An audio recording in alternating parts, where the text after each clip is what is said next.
Good afternoon, ladies and gentlemen. Welcome back to my little YouTube channel. Obviously, it's not a massive one at the moment. Hopefully, it does take off, but you never know. Currently, not really on a set schedule. Do apologise for that.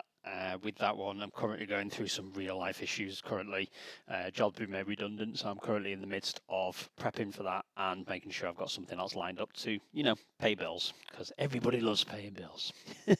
So as you can see, we've got RPG Maker open in the background. I will be switching over to the actual game in a moment.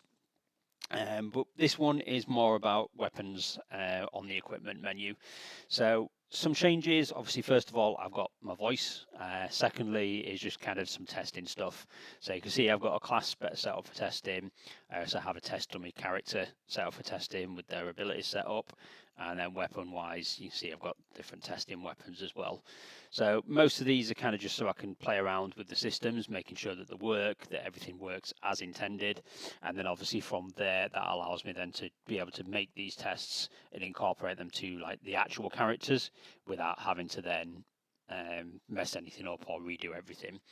So let's firstly jump into the game itself. Now, I have turned down a lot of the sound just so it doesn't overpower my voice while I'm speaking. So the background music has been reduced to 0. I've also turned down the actual sound itself for sound effects like moving through the menus and things like that. So as you can see, currently set up with just the one character. And if I go into status currently, you will see equipment wise, currently this class can only equip clubs. Now this is something that I'm still working on, but I just wanted to, as I mentioned, get the systems in place first of all. So if I quickly go into my debug menu, there we go. We now have one of each weapon. So if I go into my equipment, you can see I've got all these set up here, and that allows me to then see that I've got those in my inventory. Now, if I still go to equipment, as you can see, we've only got a slot for the testing club. Can't equip anything else. That is limited to the character. Now, how these work could potentially change. It could be equipment bonuses. It could be quest rewards. I haven't quite fully figured that part out yet. But what I'm going to do currently is in the passives. So as you can see in here, there's a couple of things that I kind of want to run through. Firstly is this battle script. Again, skill systems still under process. This is a work in progress game. This may not be here. What I'm looking to do with this is currently most JRPGs you have a list of skills that kind of work through, and that's specific to how you learn them. And with that one, it does end up cluttering your menus with a load of crap, basically. So by not only having it limited to each particular class, but also having it broken down into like melee skills, range skills, limit breaks and things like that, it kind of gives you a menu to go into a sub menu. So if you want to use melee skills, it'll only list melee skills. It won't list all your spells. Now, obviously, this class isn't set up for spells currently, but one of the other ways that I'm looking at is potentially an input system. So rather than having battle skills that you equip to take into combat with you, which is limited, actually having it where spells, for example, you usually in JRPGs have Fire 1, Fire 2, Fire 3, maybe even a higher power tier 1. And then you've got that for each element. So Ice 1, Ice 2, Ice 3, Water 1, Water 2, Water 3, etc., etc. So you just end up with a massive list of spells. One of the other options that I'm looking at is an input. So you have base level, medium level, high level. And that's just a neutral spell to start with. But once you cast it, you can then press an input key on your keyboard, whether it's Q, W, Z, X, etc. And that will allow you then to change it to a particular element. So you can then pick fire, you can pick water, etc., etc. So that way you've only got 3 spells, potentially 4, if you've got like the higher ultimate master destruction spells from Skyrim. That way you can kind of limit it on how many spells you actually have listed. And it kind of gives me a bit more flexibility. I'm adding them in.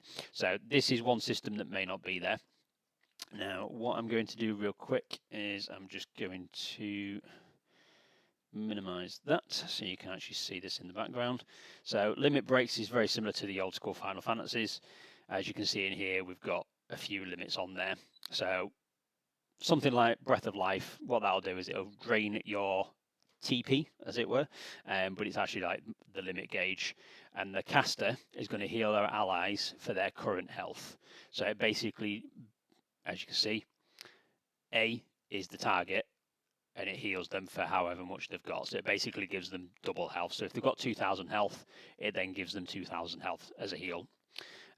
Obviously that could be changed where it does a full heal, etc. So I may have like Breath of Life be the 50% of your limit gauge, and then like full life be the 100% limit gauge. So let me just flick this back on. There you go. So your limit, as you see, goes up to 100, and I'm going to have different limits. Very similar, if anybody's played Black Desert Online, you've got your Black Spirit's Rage once you reach a certain level, and you can empower some skills by using 20% of it, or you can unleash a massively powerful one by doing 100%, and then you've got even further ones once you've got certain equipment at 200%, where you unleash a devastating massive attack. So obviously that's still being played around with, and then obviously that ties into the limit mode, so how you actually get your limit break. So Slayer, obviously whenever you kill an enemy. Winner, whenever you win a battle, your limit gauge goes up. These are all kind of just ones that have been coded in. Whether or not you get these, or if you have to learn them, etc., that's all something that I'll be working on, because I'm not sure if I want to have the limit gauge kind of carry over into battle, if it's going to be all the way through, or if it's going to actually be kind of one battle only. But the thing that we're looking at today is going to be the passive skills. So currently, as you can see down at the bottom here, you have 5 passive skills that are set. This obviously could change. Currently, it's only just weapon training.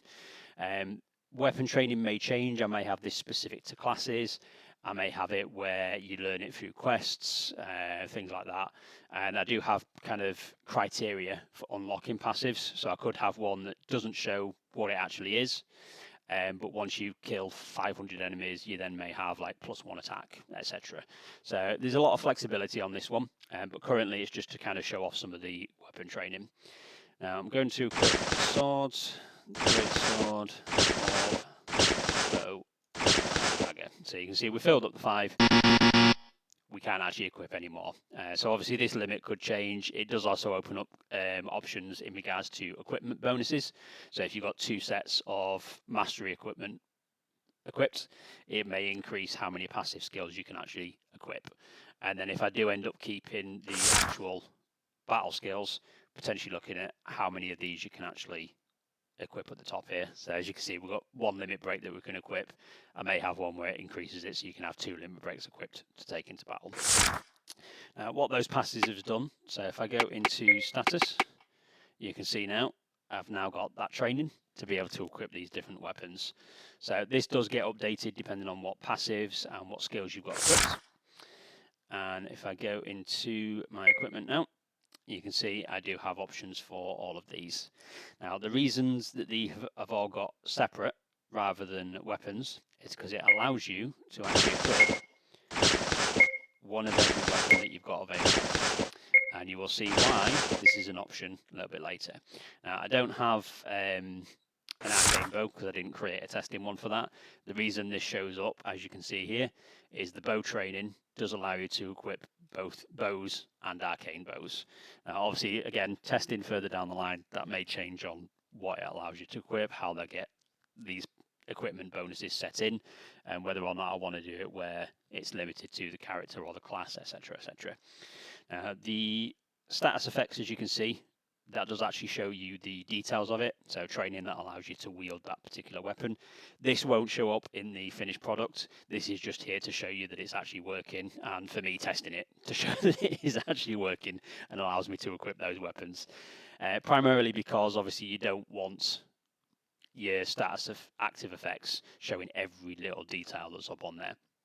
So one of the ones that you can see at the moment, obviously you can't see it in the list, but every character's got the setup stat, and that basically allows the program in the background to actually equip and track certain things. So how many kills, how many assists, how many times you run away from battle, etc. And that comes into play, such as the Evader's Dagger, and that has obviously your attack power is based on the number of battles that you've escaped. So that's something that I tested just to make sure that that system works. But yeah, these won't actually show in the status. And the main reason being, if I go into my debug menu really quick, as you can see, you've got standard buffs and debuffs. You've then got obviously all statuses, so like charmed, sleep, stun, unbalanced, regeneration, protection, counter-attack. You then go down, you've got auto lives, you've got potential traits, which is still something I'm not sure if I'm going to kind of link in to each character. You've then got abilities that are kind of linked to equipment, classes. You've then got extra ranks for making sure that certain skills work in a particular way. You've then got all your injuries. I'll add these on now actually, so you can actually see these. For anybody who's played Dragon Age Origins, you'll be able to see how that works. Obviously, that the Blood Mage, that's there just basically so you use health to cast spells rather than magic points. So that one is not something that you'll be able to add and remove. It's literally going to be bound to the Blood Mage class. So as you can see, there's a lot of different status effects, and obviously you don't want all of these showing up in your actual effects. So we kind of limited it so you don't get something like that.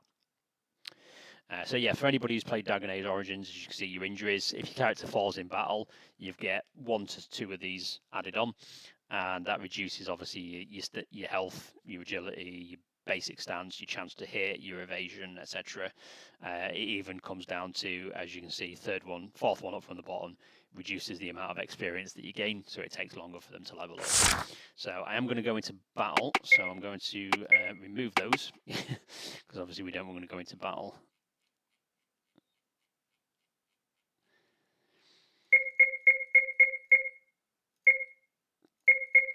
You will see once enemies get defeated, they will be inflicted with these. That will get changed, so they'll be resistant to these 100%, because obviously injuries are going to take place in regards to an enemy. But let's go into battle real quick. The usual. Now, you will see a couple of extra systems in here. Now, obviously, the dagger, as you saw, was the last one that we equipped in our menu, so that's defaulted as the main weapon currently. But you can see on either side, once you've highlighted attack, there are little arrows. Left side one you might not be able to see while the cursor's flitting in and out. But that allows me to change our weapon in combat. You can't see it because obviously test dummy's big head's in the way. Obviously the UI is something that I've still got to change around. But you can see the weapon actually changes in the background, depending on what I've got equipped. Now, you will see a couple of extra skills in here. Obviously, from the previous one, you saw the weapon and guard unleashes, which currently is set to charms and a 10% chance. We do currently have a battle grid system, and by changing this, I may actually have those be inherent traits to weapon types. So great swords, for example, instead of having just a normal attack, I may have all great swords have a 10% chance to unleash an attack that hits everybody in the front row, rather than just one person.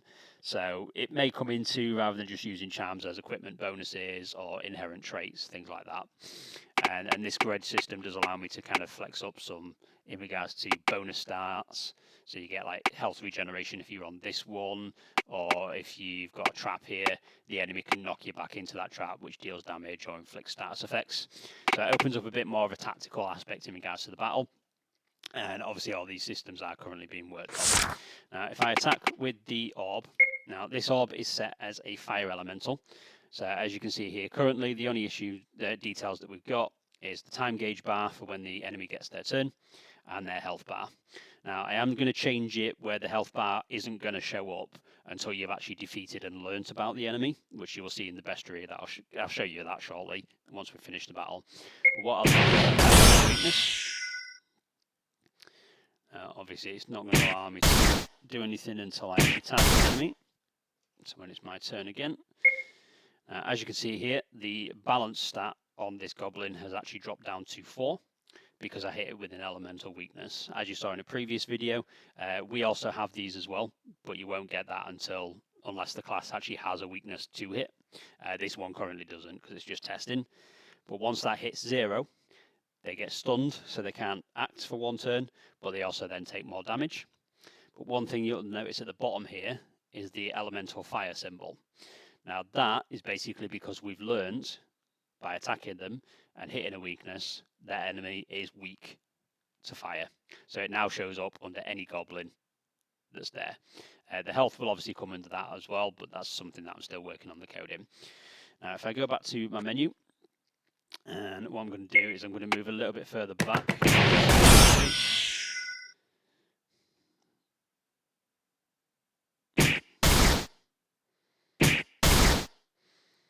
Not really under any threat. Obviously, I can't move again because of this turn. But if I then change this to scale with the bow, we get a bow. Now, obviously, the animations are something that I still need to assign. That's something that I'm still working on. Obviously, it can't move back any further currently. But if I choose to...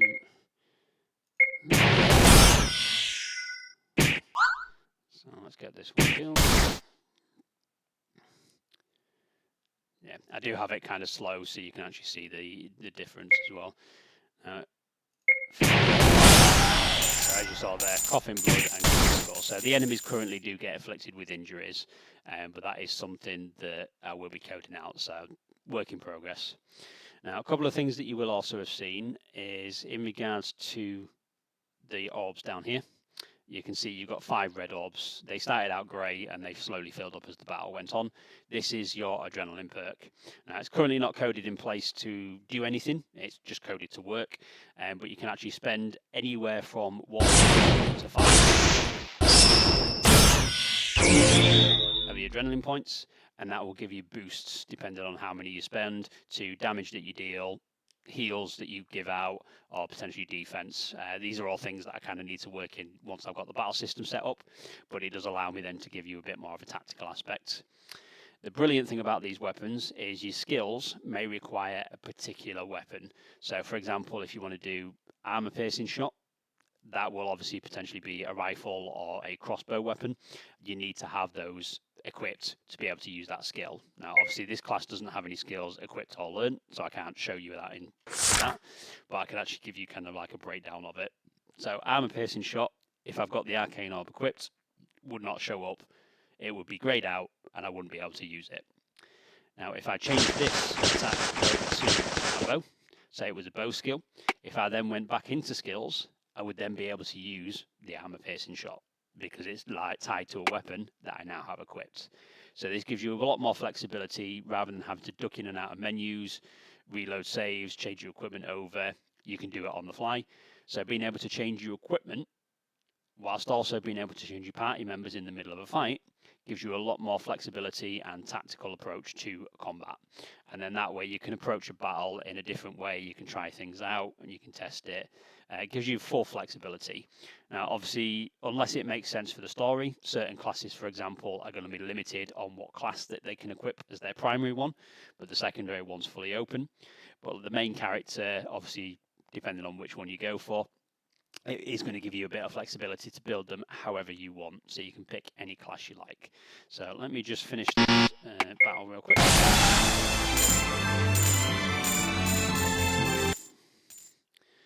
I'll quickly show you that. So if I go into class, as you see, we've got 3 set up at the minute.